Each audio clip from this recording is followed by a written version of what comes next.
Azoul à toutes et à tous, bienvenue dans la troisième mi-temps. Aujourd'hui, on ne va pas parler uniquement de football, mais de justice sportive.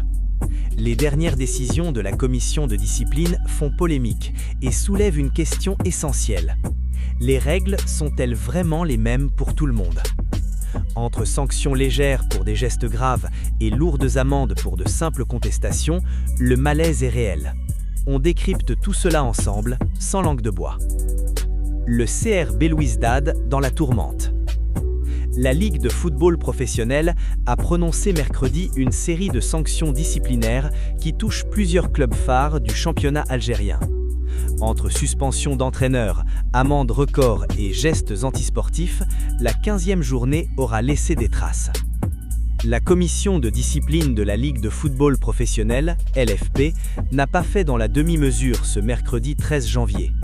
Après une 15e journée particulièrement tendue, marquée notamment par le choc entre le CR Belouizdad et la JS Kabylie, ainsi que le classico opposant la JSK au MC Alger, les instances disciplinaires ont dégainé leur arsenal de sanctions pour rappeler à l'ordre clubs, joueurs et encadrement technique. La défaite à domicile du CRB face à la JS Kabylie a provoqué des remous qui dépassent largement le cadre sportif. L'entraîneur du Chabab, Sead Ramovic, se retrouve au cœur de la polémique. Suspendu provisoirement jusqu'à son audition devant la commission, le technicien avait adopté un comportement jugé inapproprié à l'issue de la rencontre, suscitant la colère de certains supporters. Cette suspension provisoire constitue une mesure rare qui témoigne de la gravité des faits reprochés. L'effectif du CRB n'a pas non plus été épargné. Plusieurs joueurs, dont Houssine Benayada, ayant écopé d'amendes pour contestation excessive des décisions arbitrales. La commission affiche ainsi sa détermination à faire respecter l'autorité des officiels de match. La JSK dans le viseur pour incident à répétition. Si la JSK a arraché le nul face au MCA dans ce même classico, le club kabyle doit désormais faire face aux conséquences des débordements de ses supporters. Des jets de projectiles sur la pelouse ont conduit la commission à prononcer un avertissement officiel accompagné d'une lourde amende de 800 000 dinars. Ce qui inquiète particulièrement les instances, c'est le caractère répétitif de ces incidents. Il s'agit en effet de la 4e infraction similaire enregistrée cette saison pour la JSK. Conformément à l'article 49 du règlement relatif au comportement des supporters, si aucun huis clos n'a été décidé cette fois, le signal envoyé à la direction kabyle est sans équivoque. Une nouvelle récidive pourrait entraîner des sanctions beaucoup plus sévères. La JSK se trouve ainsi à la croisée des chemins. Connu pour sa ferveur légendaire de son public, le club doit impérativement mettre en place des mesures concrètes de sensibilisation et de sécurité pour éviter que ces incidents ne se reproduisent. L'enjeu dépasse le cadre financier, c'est l'avenir sportif de l'équipe qui pourrait être compromis par d'éventuels matchs à huis clos. Le coach Zinnbauer également sanctionné. L'entraîneur de la JS Kabylie, Joseph Zinnbauer, n'a pas échappé non plus à la vigilance de la commission. Le technicien sud-africain a écopé d'un avertissement et d'une amende de 100 000 dinars pour protestation contre une décision arbitrale. Son latéral droit, Mohamed Reda Hamidi, a reçu une sanction identique pour les mêmes motifs. Le club kabyle devra également s'acquitter d'amendes supplémentaires, 40 000 dinars pour la multiplication des avertissements au sein de l'effectif et 100 000 dinars pour des comportements inappropriés de la part de dirigeants et de joueurs. Au total, la note est salée pour la JSK. Un message clair aux autres clubs. La vague de sanctions ne s'est pas limitée aux protagonistes des deux grands classicos. L'ES Sétif, l'ES Mostaganem et le MB Ruissat ont également vu certains de leurs joueurs sanctionnés financièrement pour contestations excessives. Même les clubs promus en Ligue 1 ne bénéficient d'aucune clémence particulière, comme en témoigne le cas du MB Ruissat. Cette fermeté de la commission de discipline intervient dans un contexte où les comportements antisportifs et les contestations arbitrales se sont multipliés ces dernières semaines. Le message est clair, le respect des arbitres, des adversaires et du fair-play doit redevenir une priorité absolue, quel que soit le standing du club concerné. Reste à savoir si ces sanctions auront l'effet dissuasif escompté dans un championnat où la passion déborde parfois les limites du raisonnable.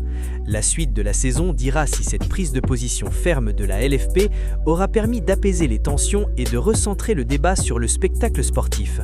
Sanctions de la LFP, les questions de cohérence qui interpellent.